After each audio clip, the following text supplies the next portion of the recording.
innocents se retrouvent condamnés vis-à-vis à leurs doigts parce qu'ils sont ignorants. Injusticia vous parle de droits, de ses obligations et de ses devoirs. Injusticia, il expose le droit. Injusticia, une mission qui vous parle de droits, qui vous parle de droits.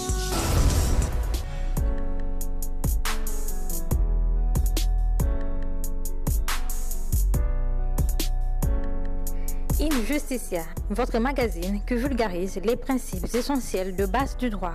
Injusticia est désormais chez vous.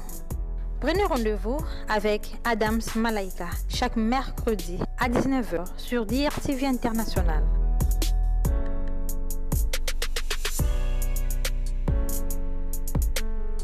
Par qui sommes-nous jugés? Les juridictions sont les cours et tribunaux qui rendent les décisions de justice. Ces décisions concernent les personnes privées qui peuvent être de personnes physiques ou de personnes morales, entreprises, syndicats ou associations ou des personnes publiques, l'État, une administration ou un établissement public comme un hôpital. Les litiges entre les personnes privées sont traités par les juridictions appartenant à l'ordre judiciaire. Les litiges impliquant des personnes publiques sont du ressort de l'ordre administratif. En cas de litige, c'est une juridiction dite du premier degré qui rend une décision. Si une personne souhaite la contester, elle peut faire appel. Bon après-midi à vous tous qui avez l'occasion de nous suivre à cet instant précis. C'est votre émission juridique Injusticia, votre émission qui est basée à exposer le droit, les obligations et pourquoi pas tous nos devoirs. Alors, nous parlons aujourd'hui sur le thème le juge et les prononcés de peine et nous avons reçu et nous recevons monsieur le juge du tribunal de grande instance de Brazzaville ainsi que madame le juge qui sont Monsieur le juge Grace Ndié-Bianou et Madame le juge Anaïs Gontio, qui sont les deux le juge du tribunal de grande instance de Brazzaville. Alors, Monsieur le juge, je vous salue. Vous allez bien? Oui, ça va. Alors, avez-vous un mot à dire aux téléspectateurs qui nous suivent à ce moment? Non, je leur demande simplement d'être concentrés. Essayer de suivre attentivement ce qui se passe, les questions qui vont être déroulées aujourd'hui. Voilà, Madame le juge Anaïs, bonjour. Bonjour, Madame Anaïs. Vous êtes très bien habillée. Merci. Vous allez bien? Alors, quel serait votre mot aux téléspectateurs qui nous suivent à cet instant? Non, qu'à être captivé par l'émission, parce que ce qui va se dire ici, ça sera pour l'intérêt de tous. Merci. Voilà, nous parlerons aujourd'hui sur le thème le juge et les prononcés de peine en tant que magistrate, juge des tribunaux de grande instance. Comment expliquerez-vous une juge? Qu'est-ce qu'une juge ou qu'est-ce qu'un juge? D'accord, merci bien. Un juge, c'est donc cette personne-là qui fait partie de la magistrature assise, qui est donc différent d'un procureur ou d'un substitut du procureur qui fait partie de la magistrature de cour. Donc, dans les fonctions de juge, on a d'un côté les juges d'instruction et de l'autre les juges de jugement. Donc, le juge d'instruction, c'est celui-là qui est saisi des faits dits complexes, c'est-à-dire des infractions dites complexes via un réquisitoire introductif du procureur de la République et il mène son instruction. Après avoir mené l'instruction parvenue à la manifestation de la vérité, il peut donc, à cet effet, décider si les faits pour lui, il y a des indices concordants et graves. Il peut donc saisir la juridiction du jugement par une ordonnance de renvoi devant le tribunal correctionnel. Et à cet instant-là, on va donc commencer la fonction du juge de jugement. Le juge de jugement, lui, il a pour mission donc de dire le droit à l'occasion donc des faits qui lui sont soumis. Et lui, par contre, il peut être saisi soit par l'ordonnance du juge d'instruction, soit par la citation directe ou par procédure de flagrance venant donc du ministère public. Et donc, dans sa fonction de juger, il dit le droit par rapport aux faits qui lui sont soumis par ces procédures-là. Et à la fin, ces procédures est sanctionnée donc par une décision de justice, qui est donc un jugement à caractère répressif, à l'issue duquel, si les faits sont retenus à l'encontre de la personne poursuivie, donc il va prononcer des peines à l'encontre de cette personne. Et les peines sont bien prévues par la loi. Et si donc les faits ne sont pas établis, on ira vers une relaxe ou vers un acquittement. Madame les juges, y a-t-il une différence entre le juge répressif et le juge pénal? Celui-là qui est chargé de faire appliquer la loi pénale. Donc, des peines qui sont prévues par la loi, lorsque les faits sont établis tout à l'heure, il prononce ces peines-là à l'encontre de la personne poursuivie. Et lorsqu'ils ne le sont pas, donc il va relaxer, soit au bénéfice du doute, ou c'est une relaxe pure et simple, ou encore un acquittement. Voilà, messieurs les juges, comment expliquerez-vous une peine? Qu'est-ce qu'une peine en fait? La peine, c'est la sanction prévue par la loi pour punir les infractions, qui sont également prévues par la loi, parce qu'il n'y a pas de peine sans loi, ni également d'incrimination sans loi. Alors, pouvez-vous nous parler de l'indépendance et de l'impartialité du juge répressif? L'indépendance et l'impartialité du juge, oui, ce sont là les principes directeurs du procès pénal qui sont à la portée donc, des magistrats pour qu'ils exercent en toute sérénité leurs fonctions. L'indépendance a une double implication. Il y a d'abord l'indépendance vis-à-vis du pouvoir politique, c'est-à-dire des gouvernants, et il y a aussi l'indépendance vis-à-vis des justiciables. L'indépendance vis-à-vis du pouvoir politique implique que le pouvoir politique ne puisse pas faire d'injonction dans l'activité judiciaire. Ils ne peuvent pas donc donner des injonctions aux juges, qui sont les juges du jugement, Ils ne peuvent pas et également les juges d'instruction, parce que par rapport à la distinction qui a été faite par la collègue ici, nous avons les membres du parquet, qui sont les représentants du ministère public. Cela également, il y a des règles qui gouvernent leurs fonctions, il y a la hiérarchisation là-bas, mais ici, l'indépendance et l'impartialité concernent les magistrats du siège, qui composent donc les juridictions ou les juges, qui sont donc les juges du jugement. Et donc, à cet effet, cette indépendance implique que le pouvoir politique ne puisse pas leur faire des injonctions. Et aussi, en ce qui concerne leur rétrogradation, leur mise à la retraite, toutes les sanctions disciplinaires ne peuvent se faire que par la voie d'un organe qui est chargé d'assurer leur indépendance, qui est le Conseil supérieur de la magistrature. Et il faut donc ajouter à cela l'indépendance vis-à-vis des justiciables, c'est-à-dire que les juges ne sont pas tenus de déférer aux demandes des justiciables. Si vous voulez, ça peut être d'un prévenu ou d'une victime. Le juge délibère en toute liberté. Et ensuite, il faut aussi ajouter l'indépendance liée aux paroles et actes adressés devant la juridiction. Ceux-ci ils sont protégés.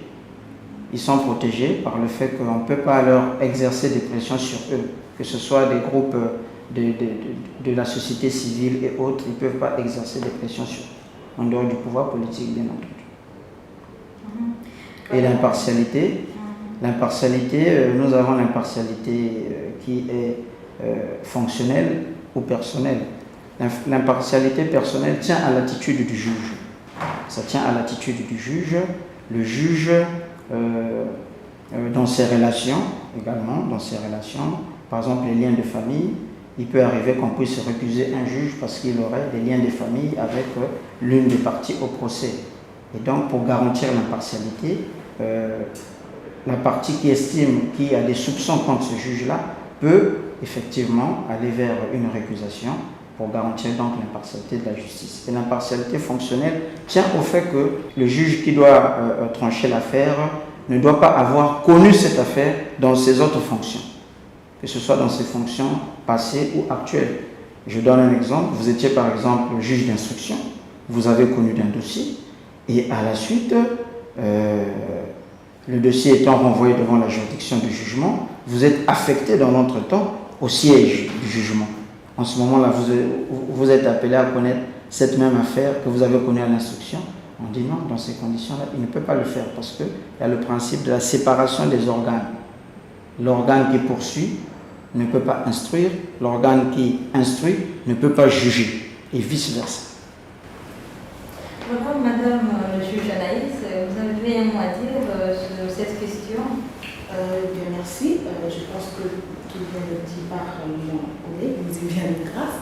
Mais en tout temps, en ce qui concerne l'indépendance et l'impartialité du juge, il faut déjà dire que l'indépendance, elle vise beaucoup plus à protéger l'institution justice. Et plutôt l'impartialité, quant à elle, vise donc la protection du juge lui-même.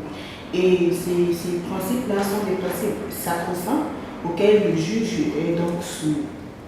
Et donc, c'est aussi des principes qui sont garantis par la Convention européenne des droits de l'homme, notamment son article 6, paragraphe 1. Et suivant cette convention, il dit clairement que tout justiciable a le droit à ce que sa cause soit entendue par un juge indépendant et impartial. Donc, le juge devra donc dans l'exercice de ses fonctions se départir de tout préjugé, de tout parti pris, de toute idée préconçue à l'égard d'une partie au procès, en dehors des faits mentionnés dans le dossier. Donc, en tenant compte des faits extérieurs de la procédure. À ce moment-là, le juge est donc tenu de respecter ces principes-là. Sinon, il peut être récusé, ou on peut encore demander le renvoi d'un tribunal à un autre. Lorsqu'il y a des soupçons de partialité à l'encontre de tout un tribunal, celui-ci peut être renvoyé. In justitia. Voilà, en quoi les juges sont-ils inamovibles? Merci bien. Les juges sont inamovibles en ce sens qu'ils peuvent normalement être déplacés, rétrogradés, sanctionnés d'une quelque manière que ce soit, une mise à la retraite d'office, sans en dehors des cas prévus par la loi, c'est-à-dire sans qu'aucune procédure telle disciplinaire ne soit engagée à leur encontre. Lorsqu'il n'y a pas de procédure disciplinaire, lorsque ça n'a pas été prévu par la loi, un juge qui est installé, qui est nommé, affecté par un organe indépendant, tel que le Conseil supérieur de la magistrature, ne peut pas être déplacé, rétrogradé, ou encore mis à la retraite, ou suspendu même dans l'exercice de ses fonctions de cette manière. Alors, messieurs les juges, je voudrais savoir qu'est-ce qu'une preuve, quelle est l'importance de la preuve dans la prise des décisions par le juge? Bon, la preuve, il faut le dire, c'est même la clé de voûte du procès. Parce que sans preuve, en réalité, il ne peut pas avoir procès.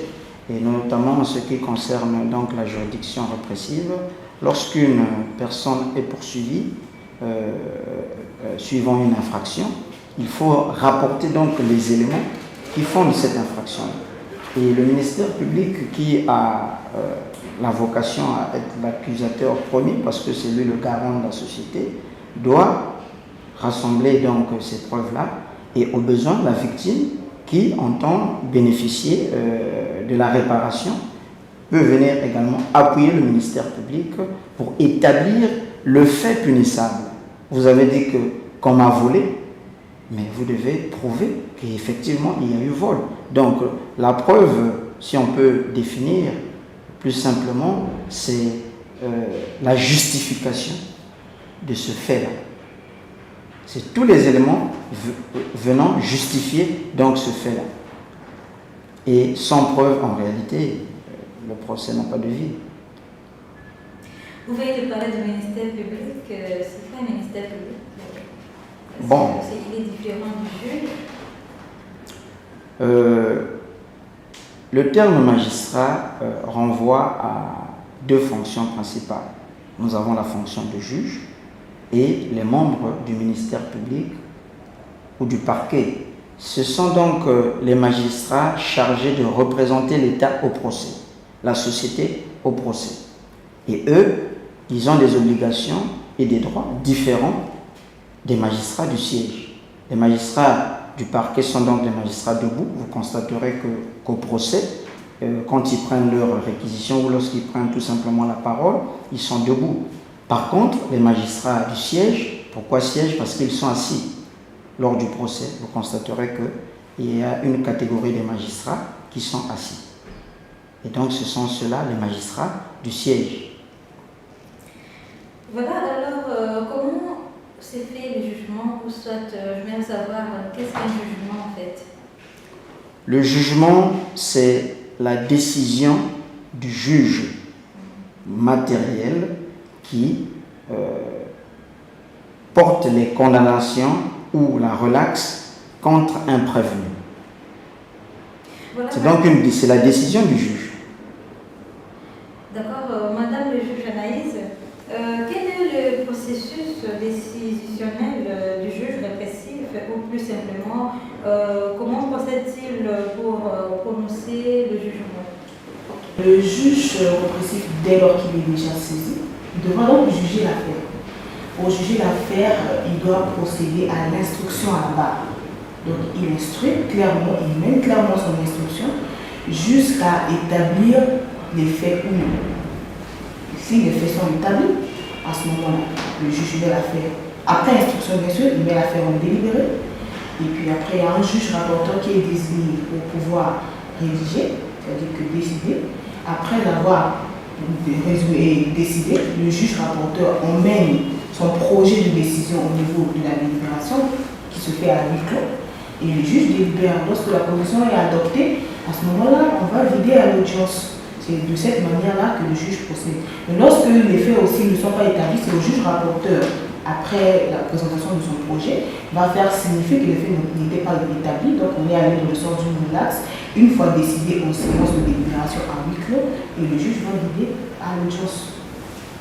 Monsieur le juge, vous avez un avis sur ça? Bon, la collègue a été très explicite. Ce qu'il faut ajouter, c'est que lorsque l'affaire est mise en délibéré et que les juges doivent rendre leur décision, la décision, puisque c'est la collégialité, lorsque nous sommes dans le cadre de la collégialité, il faut que les juges se retrouvent pour discuter si effectivement l'infraction est établie ou pas. Et tout ce qui se dit entre ces juges-là se fait à huis clos.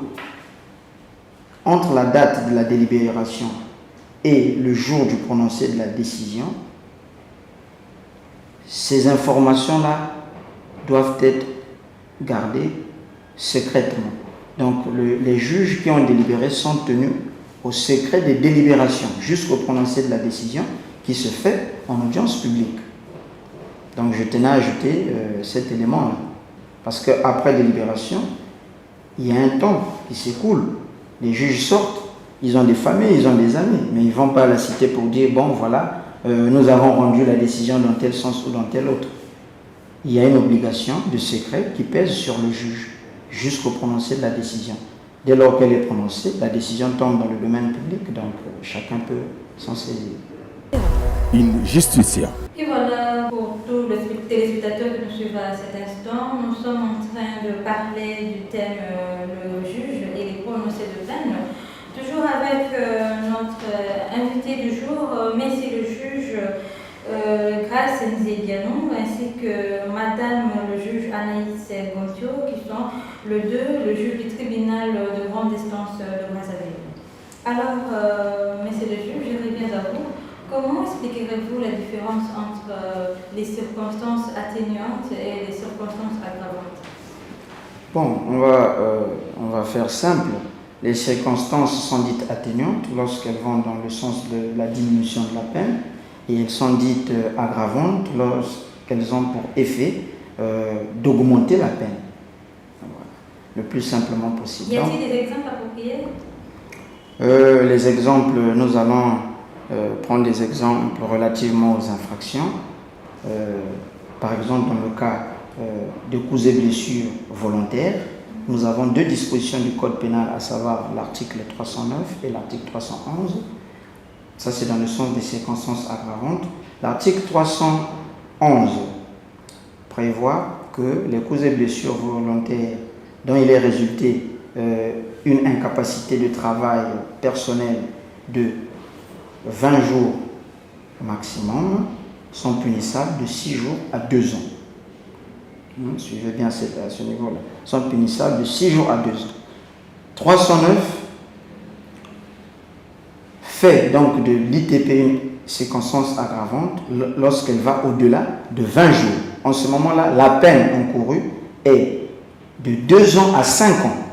Donc, ce qui fait que la peine puisse augmenter, c'est effectivement cette circonstance-là du fait de la gravité de l'incapacité de travail personnel. L'homicide volontaire, par exemple, c'est une infraction qui a pour vocation d'attenter à la vie d'un individu. Il est meurtre lorsque il y a la simple intention de donner la mort, mais il devient assassinat lorsqu'il y a préméditation ou guet-apens. Donc ces éléments-là, ajoutés donc à l'homicide, on fait un assassinat. Au meurtre, on fait un assassinat. Donc ce sont ces éléments-là qui sont les circonstances aggravantes. Je prends aussi, par exemple, le cas de la récidive, qui est une circonstance aggravante d'ordre général. Vous avez eu à commettre une infraction pour la première fois. Le tribunal vous accorde un sursis parce qu'il pense que vous êtes un délinquant primaire. Et là aussi, si vous êtes délinquant primaire, c'est donc une circonstance atténuante. On dit que c'est pour la première fois qu'il vient de commettre. Et les éléments du dossier pensent à croire que, même si on pouvait lui accorder le pardon, il ne va plus poser ce genre d'acte. Mais il y a un épée de Damoclès qui pèse sur vous. Si vous commettez la même infraction et que vous revenez encore devant le juge, en ce moment-là, le juge sera plus lourd, on ira jusqu'au doublement de cette peine. Donc la récidive fera qu'on puisse vous appliquer cette peine-là 2 fois. C'est là une circonstance aggravante. Mais circonstance atténuante, par exemple, c'est le cas d'un délinquant primaire. Si c'est pour la première fois que vous avez commis une infraction, on peut dire, bon, les circonstances atténuantes ne sont pas définies par la loi, mais par contre, les circonstances aggravantes, puisque ça va dans le sens de l'augmentation de la peine, sont définies par la loi. Donc, en un mot, on peut dire les circonstances aggravantes sont des situations ou des qualités qui ont pour vocation, lorsqu'elles sont caractérisées, à augmenter la peine. Tandis que les circonstances atténuantes vont dans le sens, entre guillemets, d'un pardon. On vous accorde un pardon en diminuant la peine. Voilà, Madame le juge Anaïs, dans quelle mesure le juge répressif peut-il retenir les circonstances aggravantes dans les prononcés du jugement? Effectivement, c'est comme ce que je viens de dire. Lorsqu'il y a des éléments au dossier, des faits qui entourent le dossier, qui vont dans le sens de l'aggravation. On va prendre l'exemple, par exemple, d'un vol. Un vol, par motif, c'est une infraction simple, le vol. Et les peines sont prévues par la loi. Mais il y a certains faits qui font à ce que le vol puisse quitter son statut de vol simple et devenir un vol aggravé. Par exemple, il peut avoir été commis de nuit avec une arme. À ce moment-là, le vol quitte le stade d'un vol simple pour devenir un vol aggravé ou un vol qualifié. Donc ces circonstances-là peuvent faire à ce que la peine prévue normalement pour le vol puisse être augmentée.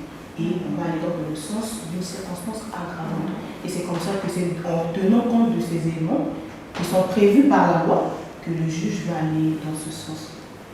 Mais c'est des juges, Grace, comment expliquerez-vous l'action civile?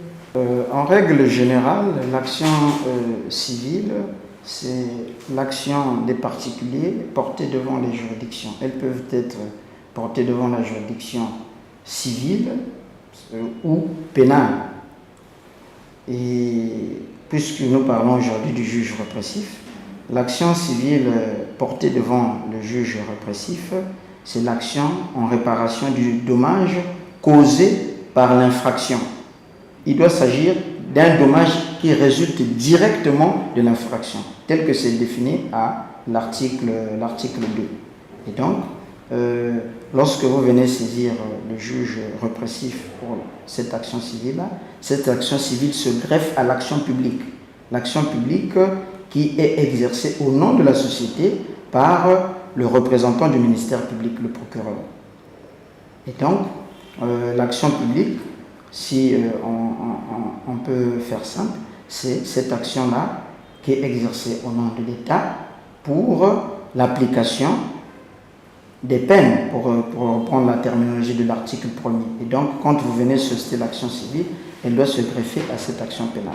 Maintenant, il y a aussi des incidences. Si vous choisissez de saisir le juge civil, par exemple, parce que c'est possible, hein, on peut saisir le juge civil pour une faute découlant de l'infraction, pour un dommage résultant de l'infraction. Mais quand vous choisissez le juge civil, vous ne pouvez plus aller devant le juge répressif. C'est ce qu'on appelle par la règle electa unavie. Et dans le sens contraire, si la juridiction pénale est déjà saisie du fait infractionnel, donc du fait objet de la faute que vous avez eu à porter votre action devant le juge civil, avant de trancher, il doit surseoir à statuer jusqu'au prononcé de la décision au pénal. Il faut d'abord que les faits pénaux soient établis par le juge pénal, qu'il est jugé. En ce moment-là, vous pouvez, le juge civil pourra poursuivre donc dans le cadre de l'appréciation de la faute qui en découlera. Il est tenu par la décision du juge pénal. Une justicia. Et voilà, Injustice, on continue toujours sur le thème le juge et les prononcés de peine avec invité messieurs le juge Grace Ndiabianou ainsi que madame le juge Anaïs Gondio qui sont les deux le juge au tribunal de grande instance de Brazzaville. Alors, messieurs les juges, est-ce que les juges, je voulais savoir, le juge pénal peut-il aussi connaître de l'action civile? Oui, c'est ce que je venais de dire tout à l'heure. Dans quelles conditions précises? Oui. En règle générale, le juge naturel des particuliers, c'est le juge civil. C'est le juge civil. Mais comme la faute qui donne naissance à son action civile est une faute pénale, et que cette faute pénale ne peut être connue que par le juge répressif, lui, il va donc se greffer à l'action publique qui est déjà exercée, déclenchée par le ministère public devant le juge pénal. Il vient donc se greffer à cette action-là pour discuter de ses intérêts civils. Et donc, la loi le permet, soit il peut saisir directement la juridiction de jugement par voie de citation directe, soit il peut estimer que les faits sont complexes, je vais devant le juge d'instruction par la voie d'une plainte avec constitution de partie civile. Il va directement saisir le juge d'instruction. Mais est-il que même dans ces conditions, puisque le monopole de l'action publique est du ressort du ministère public, il doit donc, avec le ministère public, batailler dans le procès pour que ses intérêts civils puissent prospérer. Et voilà, Madame le juge Anaïs, nous sommes pratiquement vers la fin de cette émission. Quel serait votre résumé? Nous venons de parler du juge répressif, celui-là qui a donc pour vocation de pouvoir, à l'issue d'un procès, prononcer une sanction de nature pénale vis-à-vis d'une personne poursuivie. Donc ça peut être, les faits poursuivis peuvent être soit un crime, un délit ou une contravention. C'est ce qui constitue ce qu'on appelle par une infraction. Et donc lui, dans l'exercice de ses fonctions, il est soumis au principe de l'indépendance et de l'impartialité. Donc il ne reçoit l'injonction d'aucun autre pouvoir au sens des dispositions de notre Constitution du 25 octobre 2011, en ses articles 168 et 169. Il n'est soumis de l'exercice de ses fonctions qu'à l'autorité de la loi. Et il doit aussi se départir de tout favoritisme allant dans le sens d'avantager une partie au procès en tenant compte des faits extérieurs au dossier. C'est ce que nous avons retenu. Et on a compris que le juge, qu'il soit répressif ou civil, est donc bénéficie de l'inamovibilité. C'est-à-dire que pour qu'il puisse être déplacé, pour qu'il soit rétrogradé, ou qu'il soit mis à la retraite, ou même suspendu dans l'exercice de ses fonctions, cela doit se faire dans les cas prévus par la loi, ou après avoir été mis en mouvement une procédure disciplinaire à son compte. Donc c'est ce que nous avons compris de cette émission. On a également compris que le juge répressif Dans l'exercice de ses fonctions, il peut être emmené au regard des éléments factuels du dossier d'aller dans le sens d'augmenter la peine ou de la réduire en tenant compte de la personne poursuivie et des faits qui sont bien au dossier. Et donc, il peut aussi, à cet effet, donc, connaître de l'action civile qui vient donc se greffer à l'action publique qui est donc soumise à lui. Et donc, si la victime opte pour l'action, de porter son action civile devant le juge répressif, à ce moment-là, la porte lui est fermée devant le juge civil. Elle ne pourra plus ramener la même action en ce qui concerne en tout cas la réparation du dommage causé par cette infraction devant le juge civil dès lors que le juge répressif avait déjà saisi sur la question. Voilà un peu ce que nous avons dit le long de cette émission portant sur le thème qui concerne le juge et le prononcé des peines. Et nous avons compris que aussi à l'issue d'une procédure, lorsque la relaxe est donc prononcée, parce que les faits n'étaient peut-être pas établis, ou que la personne poursuivie et devant lui ne peut pas être, les faits qui lui sont reprochés ne peuvent pas lui être imputés peut-être, le juge va aller dans le sens du bénéfice de la relaxe ou au bénéfice du doute. Donc on a compris que le doute va profiter à la personne poursuivie. Voilà, madame, je vous remercie d'être passée à l'injustice. Monsieur le juge, avez-vous un dernier mot à dire? J'ai apprécié le résumé fait par la collègue, tout en ajoutant simplement que nous avons la séparation des organes judiciaires. Donc au niveau de la justice pénale, il y a 3 fonctions. Il y a la fonction de poursuite qui est exercée par le ministère public, le parquet. Il y a la fonction d'instruction qui est exercée par les juges d'instruction, magistrats du siège aussi, et il y a la fonction de jugement sur laquelle porte celle du juge répressif. Si le prévenu, en tout cas en ce qui concerne l'infraction, estime que le juge du premier degré, le juge répressif du premier degré n'a pas bien rendu, n'a pas bien dit le droit, n'a pas bien appliqué la loi, il peut faire appel.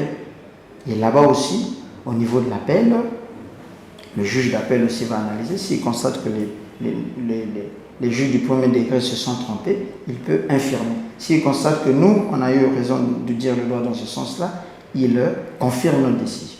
Là-bas aussi, s'ils n'ont pas eu gain de cause, comme nous l'avons dit dernièrement, en ce qui concerne tout simplement le droit, ils peuvent saisir la Cour suprême.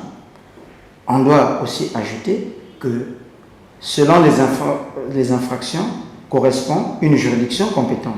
Lorsque nous sommes en matière de délit et contravention, d'abord les contraventions sont de la compétence de la juridiction de police, des tribunaux de police, les délits sont de la compétence des tribunaux correctionnels et les crimes sont de la compétence des cours criminelles, de la cour criminelle. Voilà. Donc c'était ces précisions-là pour essayer d'édifier les téléspectateurs par rapport à notre sujet du jour. Merci, monsieur le juge, d'avoir participé à l'injustice. Nous vous disons merci aussi. Injusticia. Madame le juge, comment traduisez-vous l'adage in dubio pro reo? Le doute profite au prévenu. Merci madame, je vous remercie d'avoir répondu à mon invitation.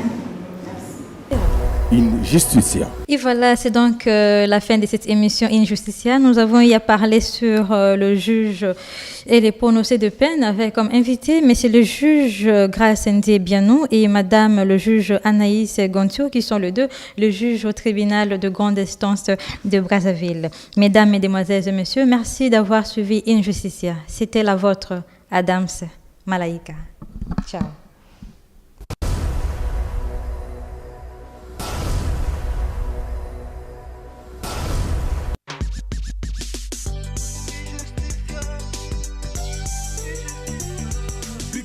Innocents se retrouvent condamnés vis-à-vis à leurs droits parce qu'ils sont ignorants. Injusticia vous parle de droits, de ses obligations et de ses devoirs. Injusticia, il expose le droit. Injusticia, une mission qui vous parle de droits. Il vous parle de droits.